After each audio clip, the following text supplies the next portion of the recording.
Good evening. I hope मेरा आवाज आप सभी तक पहुंच रहा होगा और आपको स्क्रीन भी दिखाई दे रही होगी। प्लीज कंफर्मेशन दीजिए, क्या मेरा आवाज आप तक पहुंच रहा है और स्क्रीन गुड दिखाई इवनिंग दे रही सर। है? गुड जी सर, इवनिंग। आवाज गुड क्लियर इवनिंग आ सर। रही है? Yes sir. Thank you, thank you. Okay, तो आज हम कंस्ट्रक्शन सेफ्टी जो सब्जेक्ट है उसका यूनिट 2 हम यहाँ पर रिव्यू करने वाले हैं। तो उसमें क्या क्या टॉपिक्स है, क्या क्या नोट्स है, ऑलरेडी लास्ट में मैंने आपको शेयर किया था। मेरा थोड़ा सा तबीयत खराब होने की वजह से मैं वो क्लास ले नहीं पाया, लेकिन इस वीक हम कवर कर रहे हैं वो। तो यूनिट 2 में क्या है बेसिकली, तो फर्स्ट क्वेश्चन ये है कि what is the primary purpose of lifting plan in construction industry. अगर आप कंस्ट्रक्शन इंडस्ट्री में देखोगे तो आपको पता है कि हेवी मटेरियल जो है वो लिफ्टिंग करना पड़ता है, और ऊंची ऊंची बिल्डिंग भी रहती है तो वहां पर लिफ्टिंग बहुत ज्यादा एलिवेशन या फिर बहुत ज्यादा हाइट तक आपको करना पड़ता है। तो अब लिफ्टिंग सॉरी, लिफ्टिंग ऐसा इजी काम नहीं है कि आप उठाओ और उसको रख दो। वो क्रेन के या मशीनरी से हेवी मटेरियल जो होता है वो लिफ्टिंग करना पड़ता है, आपको शिफ्ट करना पड़ता है। तो उसके लिए एक्चुअली एक प्लान की जरूरत है, क्योंकि उस ऑपरेशंस में बहुत सारे हजार्ड्स हो सकते हैं, एक्सीडेंट्स हो सकते हैं। तो जब हम कंस्ट्रक्शन सेफ्टी की बात करते हैं तो लिफ्टिंग ऑपरेशन में आपके पास एक प्लान होना चाहिए कि किस तरीके से आप लिफ्टिंग करोगे, कौन सा इक्विपमेंट रहेगा, उसका वेट क्या रहेगा। तो डिटेल एक डॉक्यूमेंटेशन रहता है, then to start the lifting operations. तो प्राइमरी पर्पज यही है कि ensure safety of a worker during lifting operation. तो सेफ्टी वर्कर का, आपके प्रॉपर्टी का यहाँ पर होना चाहिए। तो यही पर्पज रहता है लिफ्टिंग प्लान बनाने का।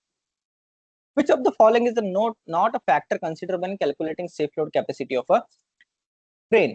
ठीक है, तो यहाँ पर अगर आप ऑप्शन देखोगे तो उसमें boom angle, load, weight, wind speed सब कंसिडर किया जाता है, लेकिन लोड का कलर वो हम कंसिडर नहीं करते। ये गलत ऑप्शन है यहाँ पर।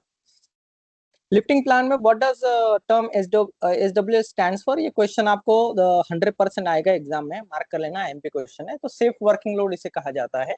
ठीक है, तो ये सेफ वर्किंग लोड मतलब मैक्सिमम आप इस वेट तक लिफ्टिंग करा सकते हो, चाहे कोई क्रेन हो या कोई फराना हो, को, कोई भी मशीनरी हो, ओवरहेड क्रेन हो। ठीक है, तो एसडब्ल्यू क्या होगा यहाँ पर, सेफ वर्किंग लोड होगा। When calculating the safe load for a crane, which of the following factors must be taken into the account? जब आप कैलकुलेट करते हो क्रेन का सेफ लोड, तो कौन से क्राइटेरिया यहाँ पर आपके पास होने चाहिए? जैसे कि क्रेन का रेटेड कैपेसिटी क्या है, उसका रेडियस क्या है लिफ्ट का, कौन से ग्राउंड कंडीशन पर आप लिफ्टिंग करा रहे हो। तो ये सब सारी चीजें आपको कंसिडर करनी पड़ती है। आप सभी को पता होगा, अगर कंस्ट्रक्शन में काम करते हो तो क्रेन के साथ एक लिफ्टिंग चार्ट भी आता है। तो बूम कितना एक्सटेंड होगा, कितना वेट तक वो उठा पाएगा उस एंगल में, उस रेडियस में। तो ये सारा चीज मार्क करके चार्ट पर दिया जाता है कि मैक्सिमम आप इतना उठा सकते हो। लेकिन अगर ग्राउंड कंडीशन थोड़ी मड़ी है या फिर क्रेन का अलाइनमेंट ठीक से नहीं हुआ है, तो आपको वो फैक्टर भी कंसिडर करने पड़ते हैं। Then the lift plan should be included the weight of load and its dimension. Of course जो वेट होगा उसके डायमेंशंस भी आपको कंसिडर करने पड़ेंगे लिफ्टिंग के प्लान में। क्योंकि कभी कभी क्या होता है कि रॉड का लेंथ बहुत ज्यादा होता है, भले उसका डायमीटर कम हो, तो वो भी आपको कंसिडर करना पड़ेगा जब आप लिफ्टिंग कराते हो। तो लोड जो लोड है उसके कोई दो जो एंड है टकरा ना जाए, आप समझ रहे हो। तो रिगरमैन जो भी है वो यहाँ पर कंसिडर करते हैं, टैगलाइन वगैरह यूज करते हैं वहां पर। What is the role of a crane operator in a lift plan? Crane operator का लिफ्ट प्लान में क्या रोल रहता है? ऑफ कोर्स क्रेन ऑपरेटर को ही ये सारा लिफ्टिंग एग्जीक्यूट करना है। ठीक है, तो किस तरीके से यहाँ पर एग्जीक्यूट करना है लिफ्ट प्लान में, जो भी एसओपी दिया है, जो भी इंस्ट्रक्शन दिए है, वो वहां पर वो फॉलो करता है और वो करना चाहिए, ये उसका रोल रहता है। Which documents provide the technical specifications, limitations and capacity of the lifting equipment being used?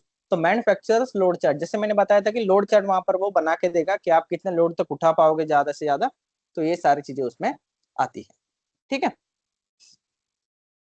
उसके बाद है if a load is found to exceed the crane safe working load, what actions should be taken?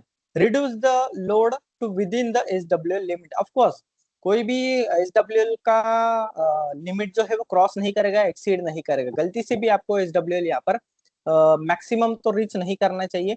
जो हम recommendation देते हैं, अगर मान लो कि किसी भी क्रेन का मान लो कि एसडब्ल्यू एग्जाम्पल के लिए 100 किलो है, ठीक है, इतना कम नहीं रहता है, एग्जाम्पल के लिए 100 किलो है, तो आप ज्यादा से ज्यादा 90 kg तक लोड उठाओ। ऐसा नहीं कि एसडब्ल्यू तो पूरा यूटिलाइज करो। तो मैं ये भी नहीं कहता हूँ कि 100 किलो का वेट उठाओ, मैं तो कहता हूँ उससे भी कम। तो जनरली हम रिकमेंडेशन ज्यादा से ज्यादा 90% कैपेसिटी यूटिलाइजेशन पर देते हैं। लोग तो एक्सीड भी कर देते हैं उस केस में, तो एक्सीड तो गलती से भी नहीं करना चाहिए आपको। और हो सके कोशिश करो कि जो भी SWL है उससे उसका 90% ज्यादा से ज्यादा मैक्सिमम लोड आप उठाओ उस क्रेन से। Which of the following calculation is the most critical for determining safe load during the lifting operations? Load distribution and stability. Of course जो रिगर में रहता है, जब आप लोड को रिगिंग ऑपरेशंस करते हो, उसको बांधते हो, तो क्योंकि आपको उसको बांध के ही तो उठाना है, ठीक है। तो load distribution, centre of gravity, ये और उसका स्टेबिलिटी सही से मेंटेन होनी चाहिए। ऐसा नहीं हो कि लिफ्ट में ज्यादा वेट चला गया, राइट में ज्यादा वेट चला गया। तो ये सारा चीजें थोड़ा सा क्रिटिकल रहता है जब आप सेफ लोड कैलकुलेट करते हो, और लिफ्टिंग प्लान में ये सारी चीजें आपको कंसिडर करनी पड़ती है। ऐसा नहीं हो सकता, कभी कभी तो रॉड है या कोई मटेरियल है तो वो तो इवनली उसका लोड डिस्ट्रीब्यूट होता है, लेकिन कोई इक्विपमेंट है, मशीनरी है, तो हो सकता है कि उसका एक साइड में ज्यादा लोड है, दूसरे साइड में कम लोड है। ऐसा भी कंडीशंस आ सकता है। ऐसे कंडीशन में आपको उसको सेंटर ऑफ ग्रेविटी वगैरह पता होना चाहिए, उसको कंसिडर करके फिर आप लिफ्टिंग कराओ। Why is it important to consider the ground condition when calculating safe load for a lift? Ground condition बहुत इंपॉर्टेंट है। बहुत सारा एक्सीडेंट जो होता है वो मडी, मतलब ग्राउंड कंडीशन की वजह से, वीक ग्राउंड कंडीशन की वजह से, प्रॉपर जो भी है उसका क्रेन का जो एक्सटेंडेड वो रहता है सपोर्ट वगैरह, वो ना होने की वजह से ही क्रेन कोलैप्स हो जाती है या कोई इक्विपमेंट कोलैप्स हो जाता है, ठीक है। और उससे क्रेन का स्टेबिलिटी वगैरह बढ़ता है जब थोड़ी सी हार्ड ग्राउंड कंडीशन होगी तो। नेक्स्ट है, what is the purpose of lift plan in construction safety? तो लिफ्ट प्लान का पर्पस क्या है कंस्ट्रक्शन सेफ्टी में? ऑब्वियसली हमने पहले उसका डिस्कस किया था कि लिफ्ट प्लान में पूरा किस तरीके से लोड को उठाना है और रखना है, ये सारा चीजें उसमें कवर होता है। और उसमें कौन से हजार्ड है वो भी दिए जाते हैं, क्या पॉसिबिलिटीज है वो सारा कंसिडर उसमें किया जाता है। Which of the following factors should be considered when calculating safe load for a lift? Wind speed consider करना जरूरी है, लिफ्टिंग इक्विपमेंट आपको जरूरी है, कौन से टाइप का आप उठा रहे हो, weight and centre gravity of load ये भी कंसिडर करना जरूरी है। What is the safe working load of a lifting device? The maximum weight the device can handle under ideal condition. Device यहाँ क्या है कि कोई भी इक्विपमेंट, मशीनरी जो कि लोड उठा रही है, ठीक है। Which of the following formulas is commonly used to calculate the safe load capacity for a crane? Load weight and safety factor of course यहाँ पर कंसिडर किया जाता है सेफ वर्किंग लोड उठाने के लिए या कैलकुलेट करने के लिए। Sir, what is the primary reason for calculating centre of gravity when a planning of a lift? To ensure load is balance. Of course load balance यहाँ पर होना चाहिए। आप कोई भी चीज उठा लो, आप मैनुअली उठाओ, अगर आप उसके सेंटर से नहीं उठाते हो तो वो चीज क्या होती है, इम्बैलेंस हो सकती है, गिरने के, स्लिपिंग का चांस ज्यादा है। और जब आप सेंटर ऑफ ग्रेविटी से किसी भी चीज को नहीं उठाते हो तो आपको ज्यादा एनर्जी लगती है, ज्यादा एफर्ट लगता है। चाहे तो आप ट्राई कर लो, एक सिंपल कोई आपके घर में अगर आप चेयर उठाते हो तो आप सेंटर से उठाओगे ना तो आपको बहुत कम एनर्जी लगेगी और आप सही से उठा भी पाओगे और वो बैलेंस भी रहेगी। लेकिन अगर आप किसी एंड से उठा रहे हो, सेंटर ऑफ ग्रेविटी के साइड होके उठा रहे हो, तो आपको ज्यादा एनर्जी लगती है और वहां पर आप बैलेंस भी नहीं कर पाते हो और वो स्टेबल भी नहीं रहता है जो भी चीज है। आप ट्राई करके देखो। Next, what is the recommended safety factor for calculating load for a crane lift? Generally safety factor 2 is commonly used, ठीक है। Which of the following must be verified before commencing a lift with a crane? क्या क्या चीजें crane के साथ आपको verify करनी चाहिए जब आप कमेंसमेंट करते हो, ऑपरेशन प्लान करते हो तब? Wait of the load, crane का रेंज कितना है, कंडीशंस कौन सी है लिफ्टिंग इक्विपमेंट की, ये सारा चीजें उसमें किया जाता है। When determining the load capacity of a crane, the term radius refers to, radius वहां पर दिया जाता है कि जो भी distance from the centre of rotation of the load, तो जो भी आपका काउंटर वेट रहता है उसके सेंटर से, और जो भी अपना ये रहता है बूम का एंड, मटेरियल का जो सेंटर ऑफ ग्रेविटी वो रहता है उसका रेडियस याद रखना। विच, और लोड चार्ट अगर आप देखोगे ना, हर क्रेन के साथ लोड चार्ट आता है, तो आप लोड चार्ट में आपको मार्क भी करके देते हो कि रेडियस कौन सा कंसिडर करना है। Which type of information should be include in a lifting plan? Load dimension, crane का टाइप कौन सा है या मशीनरी का टाइप कौन सा है, लिफ्टिंग पाथ, हजार्ड्स वगैरह। अगर ट्रांसपोर्टेशन होता है तो लिफ्टिंग पाथ भी आपको डिफाइन करना पड़ेगा। If a lift involves multiple cranes, how should the safe load can be determine. इसे हम टैंडम लिफ्ट भी कहते हैं कि दो क्रेन के साथ एक ही मटेरियल उठाना, इसे टैंडम लिफ्ट कहा जाता है, लिफ्टिंग कहा जाता है। उसमें बहुत ज्यादा हजार्डस रहता है, बहुत सारी पॉसिबिलिटीज है, बहुत सारा आपको डेटा एज्यूम करना पड़ता है। ऐसा नहीं कि सारा का सारा चीज आपको कैलकुलेटेड मिलेगा, ऑफकोर्स आपको रिस्क ज्यादा है उस ऑपरेशन में। I can say use the capacity of the smallest crane, तो वो करके आप यहाँ पर सेफ लोड कंसिडर कर सकते हो। What is the primary purpose of a scaffold in a construction? Scaffold क्या, एक प्लेटफॉर्म देता है, एक टेम्परेरी स्ट्रक्चर है, ताकि वर्कर वहां पर हाइट पर खड़े रह के काम कर सके और उनका जो भी टूल्स है, मटेरियल्स है, उस प्लेटफॉर्म पर रख सके। यही स्कैफोल्ड का प्राइमरी पर्पज है। और ये टेम्परेरी स्ट्रक्चर है, ये हमेशा याद रखना, ठीक है? तो परमानेंट रहता है, वो टेम्परेरी रहता है। डेड लोड का मतलब क्या है स्कैफोल्ड में? स्कैफोल्ड का जो खुद का वेट जो है ना, जो भी उसका मटेरियल का, प्लेटफॉर्म का, गार्ड का, जो भी मटेरियल है उसका खुद का, तो वो डेड लोड कहा जाता है। लाइव लोड, जो भी आदमी उस पर काम कर रहे हैं, आपके जो भी टूल्स वगैरह रखा है, तो वो लाइव लोड हो जाता है उस पर। What is the recommended safety factor for a scaffold design? तो generally factor of safety scaffold का जनरली 4 रहता है। मतलब जितना कैपेसिटी के लिए हमने उसको डिजाइन किया है, उसके 4 टाइम्स वो ये कर सकता है, मतलब सस्टेन कर सकता है load. When calculating total load on a scaffold, which of the following must be consider? Of course dead load and live load आपको कंसीडर करना पड़ेगा। लाइव लोड तो बहुत बार हमेशा एजम्पशन ही रहता है, आप एज्यूम कर दो कि कितने लोग वहां पर काम करने वाले हैं, क्या क्या मटेरियल रहेगा, टूल्स क्या रहेगा, उसका वेट क्या रहेगा, तो टेंटेटिव आपको लोड, लाइव लोड कैलकुलेट करना पड़ता है। जितना आपका रिक्वायर्ड है उससे ज्यादा ही थोड़ा कंसिडर करना guys. Which of the following method is used to calculate the live load for a scaffold? Estimating number of worker and their average weight. Yes. What should be done if the calculated load exceeds the scaffold's rated capacity? Reinforce the scaffold by using higher strength material, of course. और जब भी हम scaffold direction करते हैं, सबसे पहले उसका safe load consider करके ही स्कैफोल्ड को बिल्ड करते हैं हम। Factor of safety is the ratio of ultimate load to the safe working load. तो ये फैक्टर ऑफ सेफ्टी एक लोड रहता है। अल्टीमेट लोड मतलब कि वो मैक्सिमम कितना उठा सकता है, डिवाइडेड बाय उसका सेफ वर्किंग लोड कितना है। और जो मैंने आपको इंडिया स्टैंडर्ड दिया, उसमें सारा इन्फॉर्मेशन वहां पर दिया है, आप चेकआउट कर लेना एक बार, ठीक है? स्कैफोल्ड का बहुत इंपॉर्टेंट है, स्कैफोल्ड का कंस्ट्रक्शन में बहुत ज्यादा इंपॉर्टेंस है। स्कैफोल्ड के बिना कोई भी कंस्ट्रक्शन कंपनी काम ही नहीं कर सकती, ये भी याद रखना। In the calculation of a dead load for scaffold, which of the following should be included? Weight of the scaffolding material such as pipe हो गया, प्लैंक्स हो गया, ठीक है? डिफरेंट डिफरेंट टाइप्स के स्कैफोल्डिंग आते हैं, तो उस टाइप के हिसाब से।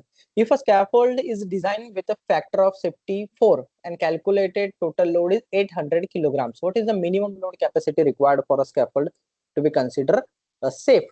तो ऑफ कोर्स उसका फैक्टर ऑफ सेफ्टी आपको मल्टीप्लाई करना पड़ेगा टोटल लोड से। देन मिनिमम लोड कैपेसिटी कितना होना चाहिए उसका? 3200 किलो होना चाहिए, तो उस पर हम 800 किलो वेट लोड डाल सकते हैं, याद रखना, ठीक है? मिनिमम लोड कैपेसिटी की बात हो रही है यहाँ पर। What is the primary purpose of H-form in construction? To form and support concrete structure like walls and beams. Which of the following is a key feature of the DOCA system of a formwork?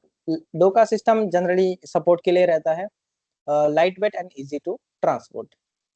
In a DOCA system, what material is commonly used for a formwork of panel? Formwork आपको पता होगा शायद कि मान लो कि मुझे beam है या फिर पिलर है, कॉलम है, उसको बिल्ड करना है, तो मैं चारों साइड से उसमें क्या करूंगा, एक फॉर्म वर्क जो पैनल्स वगैरह, तो उसको ठोकूंगा, फिर उसमें सीमेंट कंक्रीट डालूंगा। ओके, तो ये रहता है फॉर्म वर्क, बाकी कुछ नहीं है। तो दिस इज प्लाईवुड और प्लास्टिक का ये रहता है डोका सिस्टम में। इजी टू ट्रांसपोर्ट रहता है। What is the significant advantage of using H-form DOCA system in construction? High adaptability to different project requirement. ये अलग अलग डिजाइन के लिए आप चेंज कर सकते हो। स्टील में ज्यादा चेंजेबिलिटी नहीं आता है, तो इसलिए हम डोका सिस्टम जैसे कि वुड का ज्यादा इस्तेमाल करते हैं। अगर आप देखोगे कारपेंट्री वर्क वहां पर ज्यादा रहता है इसमें, ठीक है? नेक्स्ट है यहाँ पर, what does the term H form work refer to in Doka system? एक मिनट ना, म्यूट करता हूँ मैं।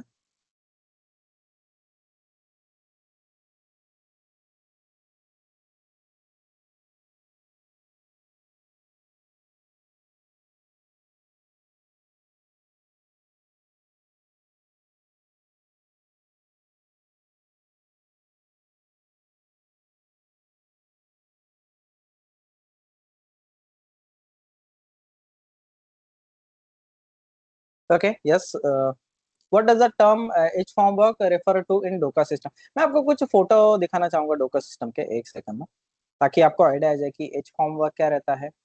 कोई बताएगा किसी की इंडस्ट्री में, कोई कंस्ट्रक्शन से आई एम श्योर रहेंगे आप में से, कि डोका सिस्टम के बारे में जरा बताइए प्लीज। या आपके सिस्टम इंडस्ट्री में यूज किया जाता होगा, शायद आपको पता भी नहीं होगा कि ये डोका सिस्टम है वगैरह।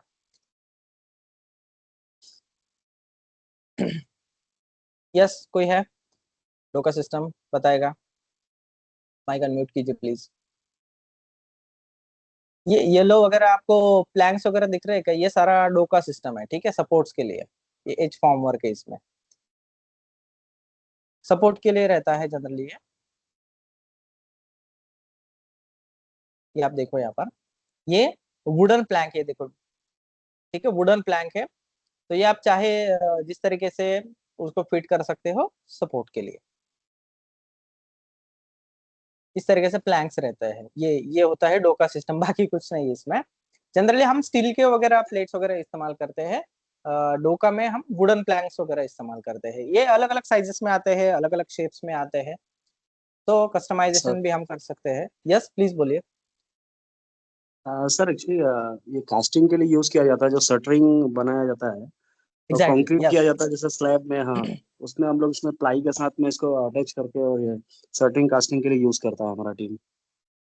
Correct. So what is shuttering? तो शटरिंग यही है, फॉर्म वर्क की। फॉर्म मतलब कि आपको कौन से शेप का स्ट्रक्चर बनाना है ना, तो उस शेप में आप क्या कर सकते हो, शटरिंग कर सकते हो, ठीक है। या फिर उस फॉर्म में ये स्ट्रक्चर बिल्ड करके फिर आप उसमें सीमेंट कंक्रीट का जो भी मिक्सर है आप उसमें पुट कर सकते हो। Yes, thank you. जनरली हम स्लैब डालने के लिए क्या करते हैं, शटर्स ही इस्तेमाल करते हैं सपोर्ट्स के लिए। Okay, so which of the following is a डोका सिस्टम पर आपको दो क्वेश्चन आएंगे, याद रखना। Which of the following is a benefit of DOCA H formwork system in terms of safety? It helps to reduce the number of formwork supported and needed. ठीक है, number of formwork क्या होता है कि कम हो जाता है इसमें, तो ये भी याद रखना। Which elements play in distribution the load in DOCA H form system? Vertical props of course बहुत ही मेजर की रोल प्ले करता है। आप कहाँ पर भी देखोगे वर्टिकल रोप से ही, प्रॉप से ही सपोर्ट दिया जाता है, ये भी याद रखना। Which of the following is a key consideration when erecting H formwork? Ensuring that all formwork is properly aligned and secure to prevent movement. What should be the consider when calculating the load bearing capacity of H formwork in DOCA system? Load bearing capacity किसका किस तरीके से consider होता है? To combine weight of concrete, reinforcement and the formwork. What does the DOCA formwork system ensure reusability and efficiency in construction? होता क्या है कि डोका सिस्टम का बेनिफिट ये है, भले ये वुडन प्लैंक्स रहते हैं लेकिन ये आप रीयूज कर सकते हो। अगर आप नॉर्मल क्वालिटी के प्लैंक्स लोगे तो वहां पर कभी कभी वो जब हम रिमूव करते हैं, ठीक है, आफ्टर ड्राइंग, तो होता क्या है कि वो टूट जाते हैं। तो डोका फॉर्मवर्क ऐसा है कि उसमें आप रीयूज कर सकते हो, तो एक इफिशिएंट माना जाता है। तो by minimising number of component that needed to be replace, और ये जो शटरिंग वगैरह रहता है या इसके जो भी हम प्रॉप्स वगैरह इस्तेमाल करते हैं उसका क्वांटिटी भी कम रहता है, तो ये भी याद रखना। विच of the following is a common type of scaffold use in a construction? Rolling scaffolding, prefabricated, suspended, all of the. देखो, जनरली अगर आप इंडिया का सिनेरियो देखोगे तो यहाँ पर हम क्या करते हैं, डबल पोल स्कैफोल्डिंग जो आती है वो यहाँ पर ज्यादा इस्तेमाल करते हैं। जैसे कि एक्स फ्रेम हो गया, तो अभी फ्रेम टाइप का उसमें क्या होता है कि बहुत ज्यादा इस्तेमाल किया जाता है। उससे क्या होता है कि स्कैफोल्ड का इरेक्शन में टाइम कम लगता है, डिसमेंटल में भी टाइम कम लगता है। दूसरा, अगर आप कपलॉक टाइप देखोगे तो वो सबसे ज्यादा इस्तेमाल किया जाता है। और रोलिंग स्कैफोल्डिंग जहां पर इंडस्ट्री के इनसाइड इस्तेमाल किया जाता है, जहां पर के जो भी अपना सरफेस हो वो प्लेन होना चाहिए उसका, ये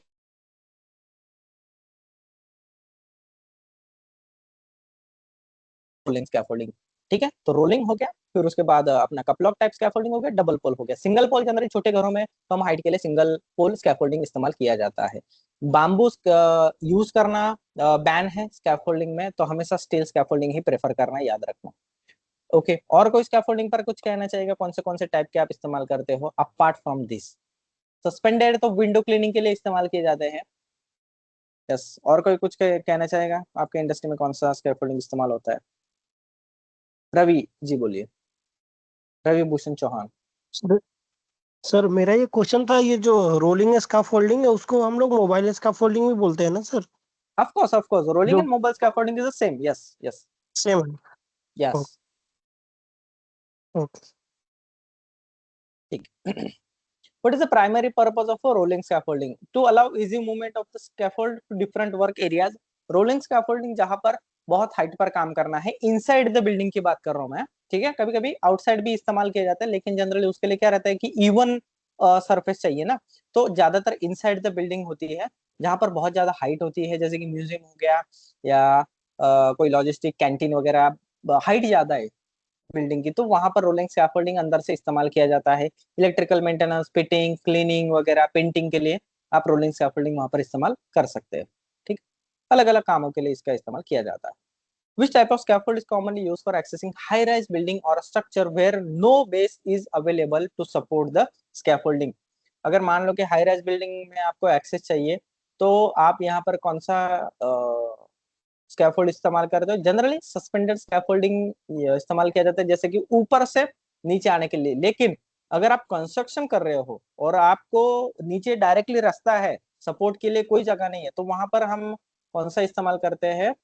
उसका नाम क्या है? अगर आप कंस्ट्रक्शन की बात कर रहे हो या फिर मेंटेनेंस या कुछ अल्टरेशन है बिल्डिंग में, तो उसका बात कर रहे हो, तो वहां पर जनरली स्कैफोल्ड काम नहीं करेगा, सस्पेंडेड स्कैफोल्ड। वहां पर बस क्लीनिंग के लिए, पेंटिंग के लिए आप सस्पेंडेड स्कैफोल्डिंग इस्तेमाल कर सकते हो। तो वहां पर एक दूसरे टाइप का आता है, जिसे हम ट्रेस्टल या कुछ कहते हैं, शायद वही है उसको। शायद सर उसको एसआरपी बोलते हैं शायद सर। एसआरपी? प्लीज मुझे नाम बताओगे जरा, मुझे यार नाम नहीं आता है, सॉरी।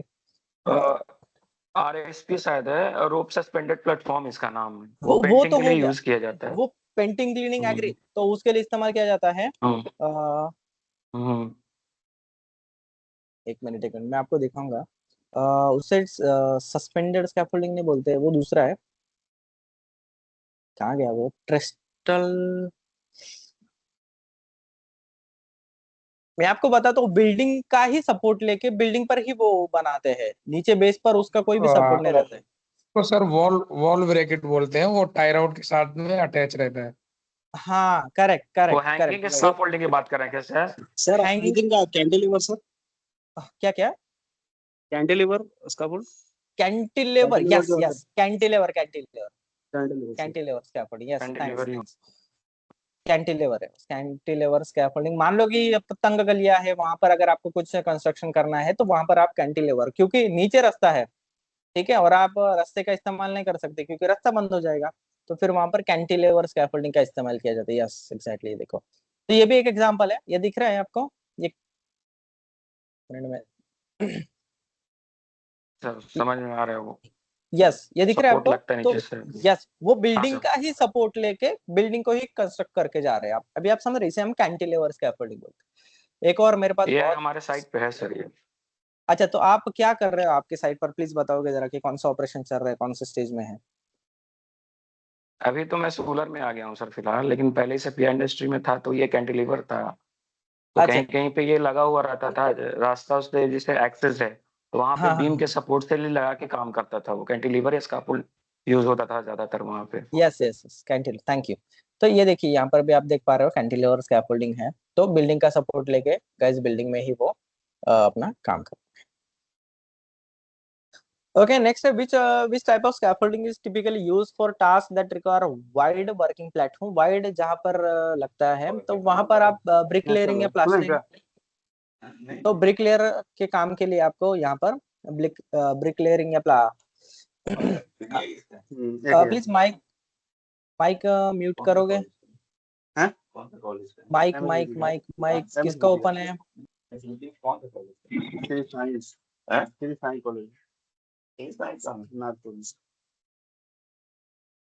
भाई जिसका भी माइक ऑन है, माइक बंद कर दो ना। माइक बंद करो प्लीज, डिस्टर्ब हो रहा है। Thank you. Okay, next question is, which scaffold type consists of a vertical and horizontal frames that are interlocked to form a stable structure and is often to use general construction work? Of course, horizontal और vertical frame, जैसे कि हम double पोल जिसे scaffolding कहा जाता है, जिसे independent scaffolding भी कहा जाता है, तो ठीक है, डबल पोल इंडिपेंडेंट स्कैफोल्डिंग एक ही है, लेकिन स्टिल आप हमें वो बिल्डिंग का सपोर्ट लेना ही पड़ता है। वो पूरी तरीके से 100% इंडिपेंडेंट नहीं रहता है। हाँ, हमको दीवार में छेद करके सपोर्ट लेने की जरूरत नहीं है, लेकिन हमें जैसे कि विंडो हो गया, ग्रिल हो गया, तो उसका सपोर्ट ऑफ कोर्स लेना ही पड़ता है। ठीक है, लेकिन इंडिपेंडेंट स्कैफोल्डिंग ज्यादा हाइट के लिए, ज्यादा लोड के लिए इस्तेमाल किया जाता है। सिंगल पोल एकदम छोटे से वर्क के लिए, कम लोड के लिए इस्तेमाल किया जाता है। सिंगल पोल स्कैफोल्डिंग में ड्रॉबैक ये है कि आपको दीवार में होल करके वहां पर उसका सपोर्ट लेना पड़ता है। व्हाट इज द, या आप मुझे बताओगे प्लीज, क्या इंडिपेंडेंट स्कैफोल्डिंग पूरा इंडिपेंडेंट रह सकता है क्या? I don't think so. Please मुझे बताओगे, जिसे हम डबल पोल स्कैफोल्डिंग भी कहते हैं। हम बिल्डिंग का सपोर्ट लेते ही है ना? यस और नो? मैं कंस्ट्रक्शन इंडस्ट्री में काम नहीं किया हूं, इसीलिए मैं आपसे यस पूछ रहा सर, हूँ। यस सर, वो लेना ही पड़ेगा, अदरवाइज जो है कोलैप्स हो सकता है। Correct correct. तो as per my knowledge, thank support you. लेना ही पड़ेगा सर हर 3 मीटर के ऊपर। हर 3 मीटर के ऊपर, ऑफ कोर्स। अब ये सपोर्ट आप ग्रिल से लेते हो ना, मतलब दीवार में छेद करने की जरूरत नहीं, राइट? किसी स्ट्रक्चर का सर सपोर्ट वो ले लिया, डिपेंड पोल ले करता लिया। है कि वहाँ पर काम किस टाइप का है। अगर अच्छा फिनिशिंग एक्टिविटी है तो हमको विंडो या फिर हाँ आउटर में जहाँ पर ओपनेबल कहीं पर है वहां पर सपोर्ट देंगे। अदरवाइज प्लास्टर या कुछ काम चल रहा है तो हम लोग हाँ। एंकर फास्टनर के साथ में परमानेंट सपोर्ट। अच्छा अच्छा, मतलब कभी कभी अगर नहीं है तो कैची बना के भी हम सपोर्ट ले लेते हैं, कप लोग का, करेक्ट है?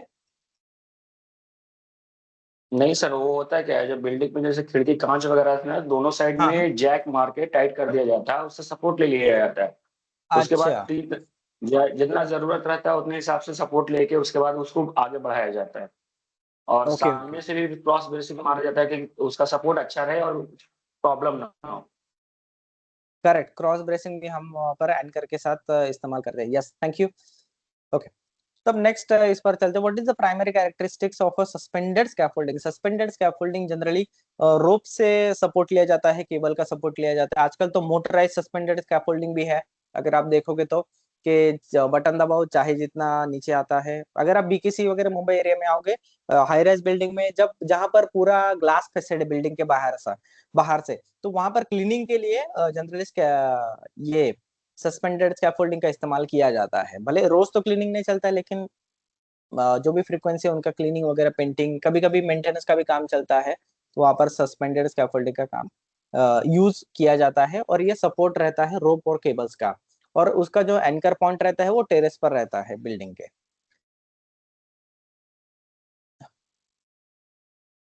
फोटो दिखा देता हूँ ताकि आपको आइडिया आ जाए।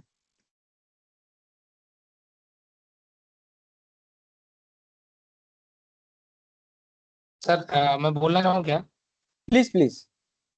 सर क्या ये बीएमयू बोलते हैं उसको, और एक आरएसपी रहता है, रोप सस्पेंडेड प्लेटफॉर्म, उसमें वायर के साथ में वो वायर नीचे तक रहता है, और जो बीएमयू होता है वो हाँ उसका जो वायर रोप है वो साथ में ऊपर चला जाता है, ऐसा होता है उसमें। ओके। अभी बीएमयू ये ये इसमें आरएसपी जो सर, आप इसमें दिखा रहे हो ये प्लेटफॉर्म है। ये सर, ये जो सर है, हाँ एसआरपी बोलते हैं या आरएसपी बोलते हैं इसको। ये क्या होता है, टॉप में 3 एंकरिंग रहता है। एक हाँ। आपका एक 2 मोटर के लिए रोप रहता है, और एक करेक्ट। आपका मैन पावर जो एंकरिंग करता है उसके लिए रहता है। Okay good. और ये क्लीनिंग के लिए किया जाता है, पेंटिंग के लिए यूज किया जाता है सर, हमारे साइड पे ये है। Very good very good. Okay okay, thank you. और अभी अच्छा मुझे बता, मैं आपसे क्वेश्चन कर रहा हूँ। अभी जो लोग रहते हैं उनके लाइफ लाइन के लिए अलग एंकर रहता है, राइट? और इसको सपोर्ट के लिए दोनों अलग, रोप के लिए अलग एंकर रहता है, ऐसे 3 सपोर्ट रहते हैं, करेक्ट है? हाँ करेक्ट है सर, ये दो yes sir, PP life line rope लगाए। लाइफ लाइन के लिए पीपी रोज उसमें फॉल अरेस्टर जो है ना वो लगा हुआ रहता है। बराबर। ठीक है। ओके। हाँ, वो फॉल मत अरेस्टर टॉप से लेके नीचे तक रहता है। अच्छा, थैंक यू। मतलब कि पूरा स्कैफोल्डिंग भी गिर जाए तो मेरा आदमी हवा में वहां पर रहेगा बराबर, उस लाइफ लाइन के साथ, ताकि वो हाँ थोड़ा हाँ सा हाँ हाँ, बिल्कुल डिसलरेट बिल्कुल। करके नीचे आ जाए। लेकिन उसमें उसमें सेफ्टी फीचर्स भी है सर। अच्छा। अगर कुछ लॉक भी हो जाए, कुछ हो भी जाएगा ना, तो वो झूला वहीं लॉक हो जाएगा, मोटर ही लॉक कर देगा उसको। Okay, that's good. तो ये भी सेफ्टी फीचर भी आजकल आ रहे हैं। और जो पेंटर का चेयर है, कारपेंटर का चेयर टाइप स्कैफोल्डिंग आता है सिंगल वाला पेंटर के लिए, तो वो भी छोटे कामों के लिए इस्तेमाल किया जाता है। तो वो भी एक सस्पेंडेड स्कैफोल्डिंग का ही एक फॉर्म है, ऐसा कह सकते हैं हम। Yes, thank you for information. Which of the following is the advantage of modular scaffold system? It can be easily adapted various building shapes and sizes. Modular scaffolding किसने सुना है आप में से?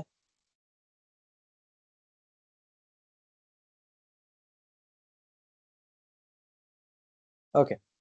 Which type of scaffolding is only used for access roof and lightweight tasks such as painting and or inspection? Yes, roof scaffold. Roof scaffold का हम access करने के लिए वहाँ पर इस्तेमाल करते हैं. What is the key safety consideration when using a mobile scaffold? Ensuring that the scaffold is placed on a stable surface and locked when is used. Yes, बहुत सारे एक्सीडेंट्स ऐसे होते हैं कि मोबाइल स्कैफोल्डिंग पर बंदे बैठे हैं या वर्कर है और उसे ढकेला जाता है या फिर एक जगह से दूसरी जगह पर ट्रांसपोर्ट किया जाता है. दूसरा, प्रॉपरली उनके चारों जो व्हील है वो लॉक नहीं रहते हैं, स्टेबल सरफेस नहीं रहते हैं तो कोलैप्स हो जाते हैं. ये 3-4 मेन रीजन है ताकि मोबाइल स्कैफोल्ड के एक्सीडेंट्स हुए हैं, मैंने देखे हैं. Which type of scaffold is commonly used for outdoor projects when worker need to access multiple level of a structure? Tower scaffolding, of course. लेकिन टावर स्कैफोल्डिंग से होता क्या है कि ओनली मटेरियल ट्रांसपोर्टेशन के लिए ही उसका इस्तेमाल किया जाता है. What is the primary purpose of SLD single line diagram in construction power supply? बहुत इंपॉर्टेंट है. कंस्ट्रक्शन अगर आपको स्टार्ट कर रहे हैं तो सबसे पहले आपको पावर सप्लाई चाहिए. ठीक है, तो पावर सप्लाई आपका कहाँ से आएगा, कहाँ जाने वाला है, तो ये सारा उसका पहले डायग्राम बनाना पड़ेगा, प्लान करना पड़ेगा, फिर उसके बाद आप इलेक्ट्रिकल सिस्टम या इलेक्ट्रिकल पावर वहां तक सप्लाई कर पाओगे. ठीक.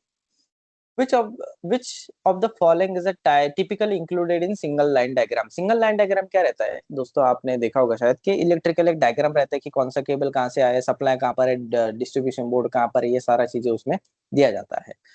Electrical load and connection between them, yes, वही सबसे ज्यादा उसमें रहता है. आप अपने घर का भी SLD बना सकते हो. It's basic, very simple. What is the role of a distribution board in construction power supply system? To control the flow of electricity from one source to different loads. ठीक है. अब डिफरेंट लोड क्या है? Load electricity की भाषा में किसे बोलते हैं कि आप यूज कर रहे हो ना, वो लोड है. मान लो कि मैंने एक बल्ब चला दिया तो बल्ब भी क्या है, बन गया, एक लोड बन गया. मेरे घर में एक फैन चला रहा है तो फैन क्या है? फैन भी एक लोड है गाइस, आप समझ रहे हो. तो मोबाइल चार्जिंग लगा दे तो वो चार्जर भी लोड बन गया है. तो ऐसे बहुत सारे इक्विपमेंट जब आप यूज करते हो कंस्ट्रक्शन इंडस्ट्री में तो ये सब क्या है? एक लोड है. दैट्स इट, बाकी कुछ नहीं है. In a construction power supply system, which of the following devices is used to protect circuits from overcurrent? Circuit breakers, of course, सबसे बहुत ज्यादा ELCB का इस्तेमाल किया जाता है कंस्ट्रक्शन फील्ड में. MCCB जब आप कंस्ट्रक्शन ऑलमोस्ट खत्म करते आते तब MCCB का भी बहुत सारा जगह पर इस्तेमाल किया जाता है. हमारे घर में भी MCB वगैरह जनरली रहते हैं. RCCB का भी इस्तेमाल किया जाता है बहुत जगह पर. What is the load? हम इलेक्ट्रिकल का देखेंगे तब आपको मैं ये चीजें बेसिक बताऊंगा. What is the load distribution in construction power supply system? The process of allocating electrical load equally among all circuits. तो जहां पर इलेक्ट्रिकल लोड का जरूरत है वो इक्वली हम डिस्ट्रीब्यूट करें, तो ये उसका पर्पस रहता है. How does the power supply system typically distribute electrical power to various loads on a construction site? Through a series of a local transformer and distribution load. Of course, सबसे पहले तो transformer से ही आपके site पर बिजली आएगी. ठीक है, फिर आप अलग अलग DB बिठाओगे, डिस्ट्रीब्यूशन बोर्ड बिठाओगे, फिर वहां से पैनल के बाद DB एंड देन आप डिस्ट्रीब्यूशन कर सकते हो. In a construction power supply system, what is the purpose of transformer? To step up or step down voltage. Transformer में जो भी इलेक्ट्रिकल का वोल्टेज आता है, अगर आपको वोल्टेज बढ़ाना है तो आप स्टेप अप ट्रांसफार्मर करते हो, फिर अगर वोल्टेज कम कर रहे हैं तो फिर स्टेप डाउन. ये ट्रांसफार्मर का ऑपरेशन रहता है, यही मेन काम है उसका. Which of the following load types are typically present in construction site power supply distribution system? Permanent lighting and temporary electrical appliances. हाँ, temporary electrical appliances भी आपको चलाना है during the construction. What is primary safety concern when distributing electrical power across the construction site? Primary safety concern क्या रहता है? Overloading होने का चांसेस बहुत ज्यादा है. सिर्फ ओवरलोडिंग ने बहुत सारे कंस्ट्रक्शन जगह पर इलेक्ट्रिकल सिस्टम के साथ अगर आप देखोगे तो एक्सीडेंट्स हुए हैं. केबल ग्राउंड पर ले रहती है, कभी कभी लोग ओवर द हेड हैंगिंग नहीं करते हैं तो बोलते कि थोड़े देर का काम है, तो वो भी एक कंसर्न रहता है. जॉइंट्स भी एक कंसर्न है वहां पर. ठीक है, और इंस्पेक्शन टाइमली होना चाहिए. तो ये सारा कंसर्न उसमें रहता है. What would typically be shown in the load distribution section of a single line diagram SLD? The connection of electrical loads to their respective power sources, तो वो हम इसमें दिखाते हैं। अच्छा, अभी कंस्ट्रक्शन में जो लोग काम कर रहे हैं, आप मुझे बताओ कि आप एसएलडी के साथ क्या काम करते हो, मतलब आप देखते हो ऑफ कोर्स वहां पर, तो उसका आपके लिए या फिर हमारे लिए क्या इस्तेमाल होता है सेफ्टी के लिए? जो इलेक्ट्रिकल डायग्राम रहता है उसका हमारे लिए क्या फायदा रहता है, ये बताइए प्लीज। क्या हम देखते हैं, ज्यादा जरूरत पड़ती है उसकी, या फिर इलेक्ट्रिकल वाला देख के हम उसको बस सेफ्टी गाइडलाइन परमिट के वक्त देखते हैं?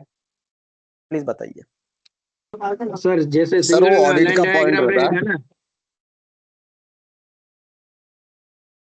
एक एक एक एक please raise your hand, I will allow someone. आप सभी आंसर दीजिए प्लीज, मतलब जो देना चाहते हैं, raise your hand please.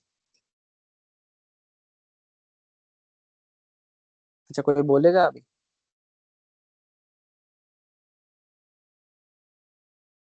Mic unmute करके बोलिए।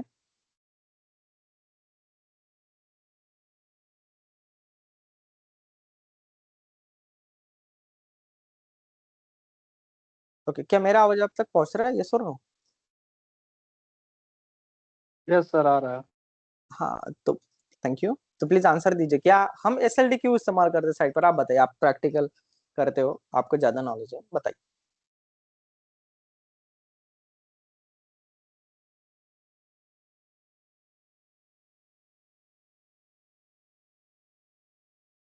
मैंने तो बता दिया कि एसएलडी का क्या इस्तेमाल जनरली होता है, तो आप बताइए कि क्या हम किस लिए इस्तेमाल करते हैं प्रैक्टिकली, कोई बताएगा?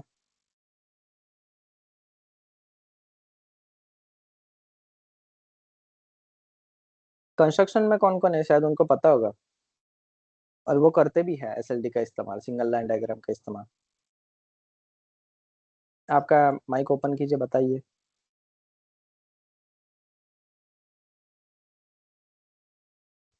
जैसे सर साइड पे कंस्ट्रक्शन है तो वहां पे एक्सकवेशन चलेगा, तो हाँ, जहां जहां एक्सकवेशन करेगा ना, तो अपना सिंगल लाइन डायग्राम रहेगा ना, वहां मार्कअप रहेगा, तो इजीली पता चलेगा वहां पे केबल है कि नहीं है, तो मार्कअप करके कितना दूरी पे एक्सकवेशन करना है। ओके, थैंक यू मनसुख भाई। अगर जो अंडरग्राउंड यूटिलिटीज है एक्सकेवेशन से पहले, तो वो आप चेक कर लेते हो। अंडरग्राउंड यूटिलिटीज मतलब गैस का पाइपलाइन है क्या, इलेक्ट्रिकल का लाइन है क्या, वो परमिट देने से पहले आप सब चेक कर लेते हो, ठीक है? तो कभी कभी आपको जो भी म्यूनिसिपल कॉर्पोरेशन गवर्नमेंट का जो भी लाइन गया है, तो वो भी देखना पड़ता है, फिर उसके बाद आप परमिट देते हो, ठीक है? ये हो गया सर जनरली सर इंटरनल मैं कुछ बोलना यूटिलिटीज चाह का। रहा हूँ। हाँ बोलिए, प्लीज प्लीज। सर मेरा जो सिंगल डायग्राम है वो इलेक्ट्रिकल डिपार्टमेंट बनाती है, ठीक है, उसको हम रिव्यू करते हैं, ठीक है। और इसका एक चेक पॉइंट होता है, वो हर जगह पे इलेक्ट्रिकल पैनल कहाँ कहाँ पे है वो सारा रहता है, मेन पैनल हमारा कहाँ है, उससे इजीली फाइंड आउट होता है कि हमारा प्रॉब्लम कहाँ से आ रहा है, चेक करने में आसानी होता है, इसीलिए सिंगल डायग्राम बनाया जाता है। ओके, तो जब आप मेंटेनेंस करते हो तब आपको आइडेंटिफाई करने के लिए कि प्रॉब्लम कहाँ से आ सकता है, या फिर एनालिसिस के वक्त जब आप ट्रबल शूटिंग करते हो, तब इलेक्ट्रिकल मेंटेनेंस वालों को ये हेल्पफुल करते हैं। क्या ये सेफ्टी वालों को यस सर, हेल्पफुल यस है, सर, यस सर। सद्दाम जी? बताइए मुझे, इलेक्ट्रिकल वाले क्या करते हैं एसएलडी का, नहीं, क्या उनको सच में इस्तेमाल होता है क्या? एसएलडी उनके लिए ही होता है, और जैसे कहीं भी प्रॉब्लम हुआ, तो कोई प्रॉब्लम हुआ, कोई शॉर्ट सर्किट हुआ, तो किस लिए हुआ तो भी हमको तो जानना जरूरी है ना सर। मेरे लिए ये इलेक्ट्रिकल डिपार्टमेंट का ही है, लेकिन हमको जांच में जाना पड़ता है कि प्रॉब्लम कैसे हुआ है, तो हमको जानना है, तो इसलिए भी हाँ रहता है एसएलडी। सर, हम लोग जी जी बोलिए, मनसुख जी बोलिए। जैसे सर सेफ्टी पर्पज के लिए भी है, अगर हम डिस्ट्रीब्यूशन बोर्ड पे ये सिंगल डायग्राम दिया, अगर कोई ऐसा इंसिडेंट हुआ है और कोई फॉल्टी मतलब फॉल्ट के चलते अगर एमसीबी या आरसीसीबी या एलसीबी ट्रिप नहीं हुआ है, तो आगे जाके उधर से भी हम सिंगल डायग्राम रहेगा ना, तो वहीं से पता कर पाएंगे कि कहाँ से हमें बंद करना है। Okay okay, Sandeep ji. Yes. Sir जैसे अभी मनसुख ने बताया कि कभी कुछ फॉल्ट आता है, जैसे कंस्ट्रक्शन टाइम में ही ये बनाया जाता है सिंगल लाइन डायग्राम, बट जब मेंटेनेंस प्लांट मेंटेनेंस एक्टिविटी में आ जाता है, तो कभी भी कोई इलेक्ट्रिकल जैसे फॉल्टी हुआ, कोई ट्रिपिंग आया, तो जब जब भी किसी इलेक्ट्रिकल इक्विपमेंट पे हमको काम करना रहता है, तो वो सिंगल लाइन डायग्राम से हमें क्या पता चलता है, उसे कहाँ से हम आइसोलेट कर सकते हैं, यानी जो सप्लाई आ रहा है वो कहाँ से आ रहा है, तो वो सब फाइंड आउट कर। अरे यार नेट सर, वो सब फाइंड आउट करने के लिए सिंगल लाइन डायग्राम का बहुत जरूरत पड़ता है। उससे अपने को पता चलता है कि हम जो इक्विपमेंट पे काम करने वाले हैं उसको हम कहाँ से आइसोलेट कर सकते हैं, कहाँ से बंद रख सकते हैं, या कहीं पे पावर ज्यादा जरूरत, मतलब बहुत ज्यादा जरूरत है देने के लिए, तो हम उसे और कहाँ से डाइवर्ट कर सकते हैं वहां पे देने के लिए। तो सिंगल लाइन डायग्राम का बहुत जरूरत पड़ता है अपने को भी, जब हम फील्ड एक्टिविटी में काम करते हैं। Okay, very good, thank you Sudam ji, Mansukh ji, Sandeep ji, आपने बहुत डिटेल में बताया कि how SLD can help us. तो यही रहता है कि आप जो प्रैक्टिकल यूटिलाइज करते हो एसएलडी के, तो वो जानना हमारे लिए जरूर, जैसे कि कहाँ से आइसोलेट कर सकते हैं, ठीक है, कौन से इलेक्ट्रिकल से ईएसडी इलेक्ट्रिकल सेफ्टी डिवाइसेस हमने इस्तेमाल किए हैं, क्योंकि उनका भी मार्किंग रहता है, ठीक है। तो ये सारा चीजें, जैसे कि अभी कुछ ट्रिप हो गया तो root cause analysis find out करने के लिए, ट्रिप नहीं हुआ तो उसका भी शॉर्ट सर्किट हुआ या इलेक्ट्रोक्यूशन हुआ तो उसका रूट कॉज एनालिसिस के लिए हम यहाँ पर ये सारी चीजें इस्तेमाल करते हैं ऑफकोर्स। यस, आपको अगर कोई क्वेश्चन है तो प्लीज आप पूछ सकते हो इस टॉपिक से रिगार्डिंग, प्लीज।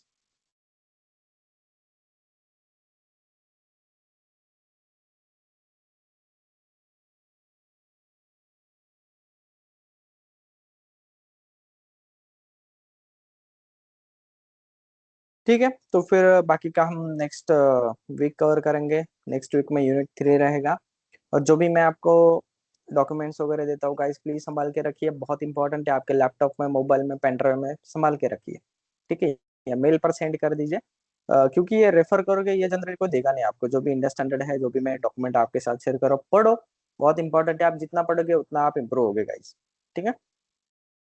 ठीक है, तो फिर हम मिलते हैं नेक्स्ट वीक में, और आप सभी को प्रजासत्ताक दिन की बहुत बहुत शुभकामनाएं।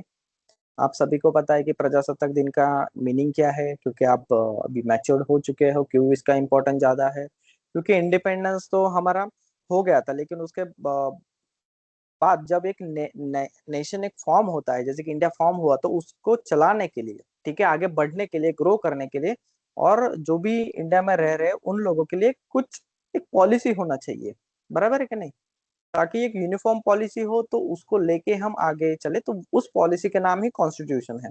तो वो सारा चीजें, वो जो पॉलिसी है वो हमें क्या प्रदान करता है, हमारे हक अधिकार हमें प्रदान करता है, तो इसीलिए इसका बहुत ज्यादा इंपॉर्टेंस है। इंडिपेंडेंस तो मिल गया था, लेकिन इंडिपेंडेंस के बाद आप सभी को पता है कि अंग्रेजों ने क्या किया, जो भी सारी विरासतें थी उनको उनका एरिया वापस कर दिया, तो अब 500 से ज्यादा विरासतें थी, तो आप देखोगे तो 500 से ज्यादा विरासतों को कंबाइन करना, और उसके बाद नेशन एक फॉर्म हुआ था, ये सारा चीज आप सभी को पता है। इंडिपेंडेंस मतलब ट्रांसफर ऑफ पावर हुआ था, इंग्लैंड के बाद हमें मिला था, तो विरासतों को दिया गया था, तो इन विरासतों को एकत्रित करके, कंबाइन करके एक नेशन फॉर्म किया गया, जिसका नाम इंडिया भारत है। फिर अभी इस नेशन को आगे ग्रो करने के लिए एक कॉन्स्टिट्यूशन बाबा साहब जी ने राइट डाउन किया, उनकी टीम ने मिलकर, तो फिर आगे आपको पता है कि जो भी आपको अधिकार मिल रहे, जो भी वर्कर को राइट्स मिल रहे, तो वो उस कॉन्स्टिट्यूशन के बेस पर ही मिल रहे, दैट्स इट, बाकी कुछ नहीं है, इसीलिए हम ये सब सेलिब्रेट कर रहे हैं, और इसका इम्पोर्टेंस इसलिए बहुत ज्यादा। So this is from my side again, आप सभी को ढेर सारी शुभकामनाएं इसकी, आप इसी तरीके से आगे नॉलेज लेते रहो, ग्रो करते रहो, और सोसाइटी में आपके वर्क साइट पर कंट्रीब्यूट करते रहो, और अवेयरनेस फैलाते रहो, चाहे वो सेफ्टी का हो, या नेशन का हो, या जो भी हो, यही हमारा रोल है, एक सेफ्टी प्रोफेशनल्स के नाते, या फिर एक भारतीय के नाते। ओके, चलो मैं यही बोल के विदा लेता हूँ आपको। गुड इवनिंग बाइस, जय Hind. Sir good evening. Good evening, जय सर